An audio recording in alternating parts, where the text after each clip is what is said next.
Hi, I'm Jason. Welcome to Breaducation.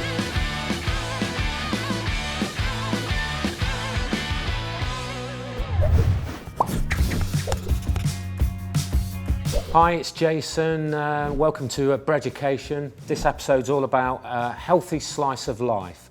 Today we've got a special guest with us. So we've got Nichola, nutritionist. Do you want to go through what you're all about? Yeah, so I'm a registered dietitian. I've been working as a dietitian for over 14 years and I basically help people to live a happier and healthier life. Fantastic. What was the first decision of when you were younger that actually you wanted to get into health, nutrition? I was just really passionate about sharing the power of food, and when I found out about dietetics, never heard of being a dietitian before, I fell in love with just talking about food every day and sharing that knowledge. So yeah, the power of food is what led me to do what I do now. What would you recommend, starting actually at breakfast and also thinking about bread as well, sourdough bread, because it's got a multitude of uses. So how would you incorporate sourdough bread into a healthy lifestyle? Yeah, definitely. So I think going back to what you just said, I think it's about finding that balance between eating to live and living to eat. Yeah. So I recommend the 80-20 rule. If you're eating nutrient-dense,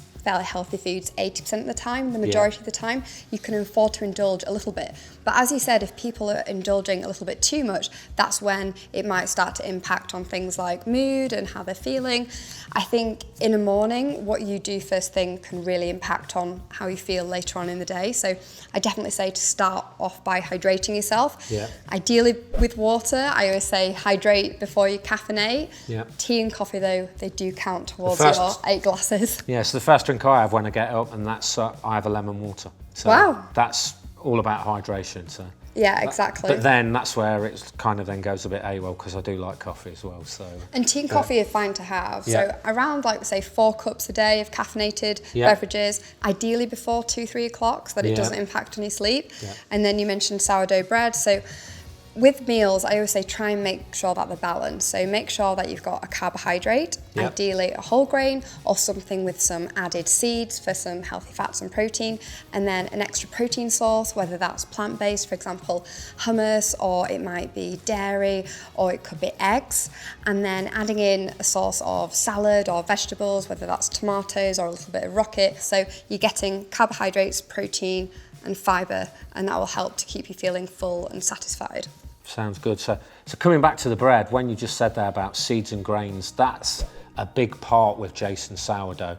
Obviously we make numerous products, we have straight up sourdough white, but then we also have sprouted grains. If you're making a seeded bread, normally most people will just put the seeds into the bread.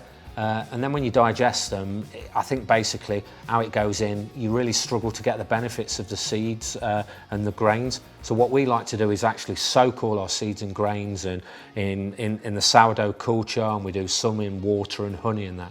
And we feel that like breaks the seeds down, softens them up, which helps digest them, which then means you're going to get all the benefits of the nutrients. Yeah, 100%. So doing that, I suppose, makes it easier for our bodies to digest, so it means that the nutrients are more bioavailable. And I think sourdough goes that one step further, because the long fermentation process, it reduces levels of phytate, which again means that minerals such as folate and also iron are more bioavailable, so especially for the whole grain varieties. So I suppose that's why some people find this bread easier to digest. Yeah, it's quite interesting that, because I've had several people say to me before, oh yeah, what do you do for a living? Oh, I'm a baker, make sourdough bread. Oh, I can't eat bread, I've got a gluten intolerance. And obviously there is people out there with gluten intolerance, and it's understandable.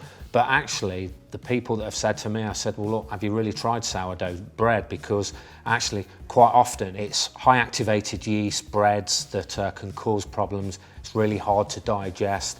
And it's quite amazing that when you give people some sourdough bread, no yeast in there, it is just a lot more gentle and it's a lot more easily to digest.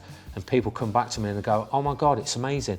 I actually don't get bloated, I didn't get any stomach pains, cramps, I don't feel sluggish. So it is really important what bread you choose. And I really think sourdough bread is the future. And that's what Jason Sourdough is all about. It's trying to take sourdough bread and getting it out to more people, because there is benefits of eating sourdough. So. Yeah, and what you said, so sourdough bread, it contains lower levels of gluten, which is a type of protein. And also, interestingly, it is actually a low FODMAP, and as well as being low GI. And low FODMAP means that, so some people struggle to digest the FODMAPs. Some people might be on a low FODMAP diet on a short-term basis, but then actually this might be a long-term solution for people like you just mentioned. But going back to the low GI, low glycemic index, that means that the carbohydrates are released fairly slowly, and that's what you want to start the day, breakfast. You don't want to be hungry an hour or two later, you want to be feeling full and satisfied. Yeah, low GI is a really important part in our life, because my son is actually type 1 diabetic.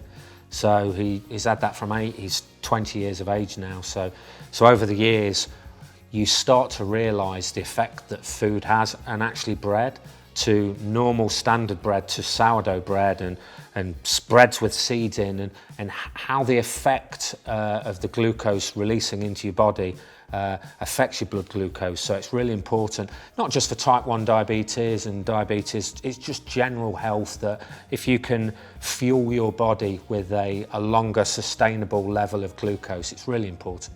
Yeah, definitely. And a little top tip to make your meal even lower in GI is by adding in those protein and healthy fats. So for example, one of my favourite ways to start my weekend breakfast is sourdough with smashed avocado and then some eggs and tomatoes and rocket on top. I was just about to say the same thing. And that's not to say you can't enjoy sourdough with some butter and jam. Yeah. It's completely fine, there's a time and a place. Thank you for coming today, Nichola. That was really, really interesting stuff. Personally learned a lot of stuff, and it's really insightful to hear your view on it.